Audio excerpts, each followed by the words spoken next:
Jembatan penghubung Jalan Nasional Banda Aceh Medan di Kuta Blang, Biren, Aceh putus. Transportasi antar provinsi pun terhenti. Karena jembatan putus, warga pun terpaksa menyeberang sungai menggunakan perahu. Jembatan Tingkem ini awalnya menjadi penghubung jalan lintas nasional Banda Aceh Medan di Kuta Blang, Biren. Jembatan putus diterjang banjir.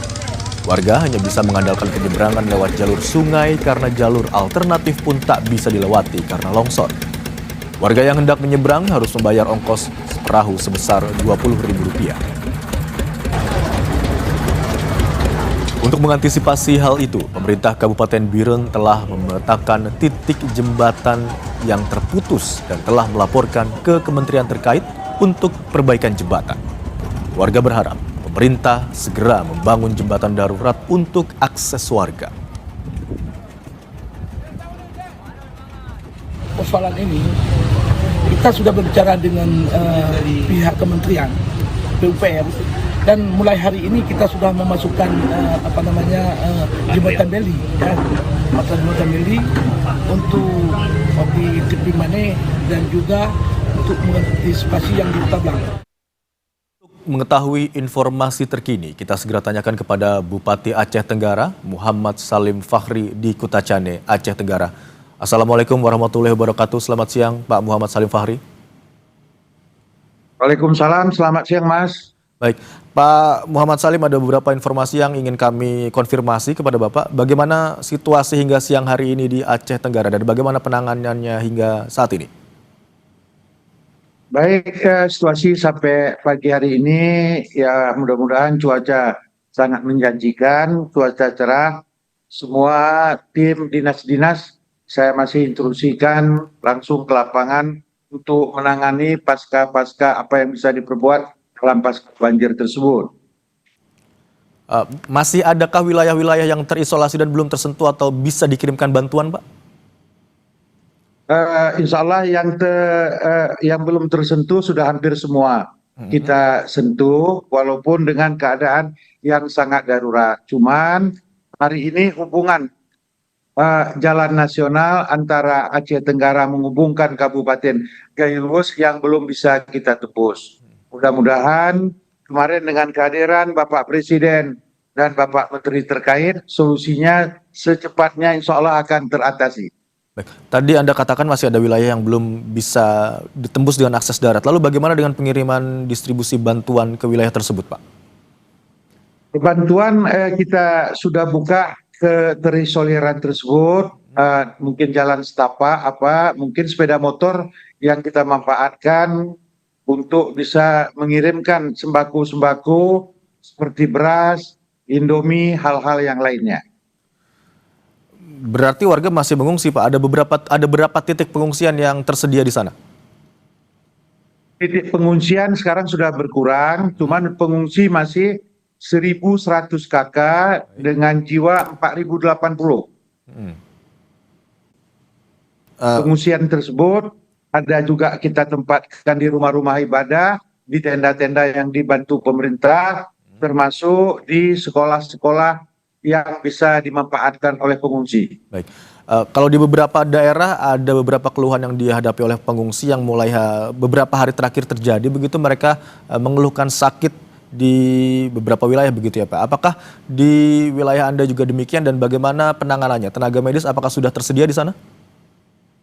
Insya Allah kita sudah instruksikan kepada seluruh puskesmas karena untuk menyiapkan semua, baik dokter, baik obat-obatan dan mobil-mobil puskesmas untuk mengantisipasi mungkin ada rakyat dan masyarakat yang tiba-tiba yang perlu dievakuasi ke rumah sakit umum kita harus dengan tepat dan cepat. Skema penanganannya untuk saat ini seperti apa, Pak? Skema penanganan yang kita lakukan, baik dinas yang terkait, dinas kesehatan, dinas pendidikan, dinas bencana, pengairan, semua kita kerahkan. Kita kerahkan skemanya harus terjun ke titik-titik lokasi yang tertimpa musibah. Dari segi cuaca, cerah mendukung untuk proses penanganan lebih lanjut hingga siang hari ini dan proses pembersihan nampaknya juga sudah mulai dilakukan begitu ya Pak ya? Insya Allah ini jam 2 saya kumpulkan lagi seluruhnya untuk kita membuat skema baru pasca bencana beberapa hari yang lalu. Mudah-mudahan besok mana ada sekolah yang tertimbun, puskesmas, ataupun jalan-jalan kita akan kerahkan kembali setelah pasca kita melihat cuaca pada hari ini juga sudah sangat cerah. Insya Allah kita bermohon kepada Allah untuk membantu cuaca ini bisa seperti hari ini. Baik, Pak, di seluruh wilayah di Aceh Tenggara, informasi terakhir kami dapatkan ada 10 orang meninggal dunia dan 4 atau 3 orang hilang. Kalau informasi atau data hingga siang hari ini, jumlah update-nya seperti apa Pak untuk yang meninggal dunia dan yang masih dalam pencarian? Ya, korban meninggal ini ada 11 orang update-nya, yang belum kita temukan ada 4 orang. Baik, Pak Bupati, bencana banjir dan longsor yang sebesar ini sebelumnya, sepengetahuan Anda, pernah terjadi sebelumnya atau ini yang terparah atau yang pertama kali terjadi, khusus banjir dan longsor? Ya, karena Aceh Tenggara di daerah gunungan, di bawah aliran, hampir setiap tahun memang kami tertimpa musibah banjir. Namun, kalau saya simpulkan, banjir sekali inilah yang sangat dahsyat karena melanda di 16 kecamatan kami. Baik. Kami tentu saja dari seluruh tim Kompas TV berharap agar seluruh warga yang masih dinyatakan hilang segera dapat ditemukan dalam kondisi selamat dan bencana ini dapat segera mereda serta proses penanganan dapat berjalan dengan baik dan lancar. Terima kasih atas informasi yang telah Anda bagikan di Kompas siang hari ini, Bupati Aceh Tenggara, Bapak Muhammad Salim Fahri. Selamat siang. Mas, bisa kita tambah sedikit, Mas? Baik, silakan Pak. Terima kasih semua Kompas TV yang sudah mengupdate data kami.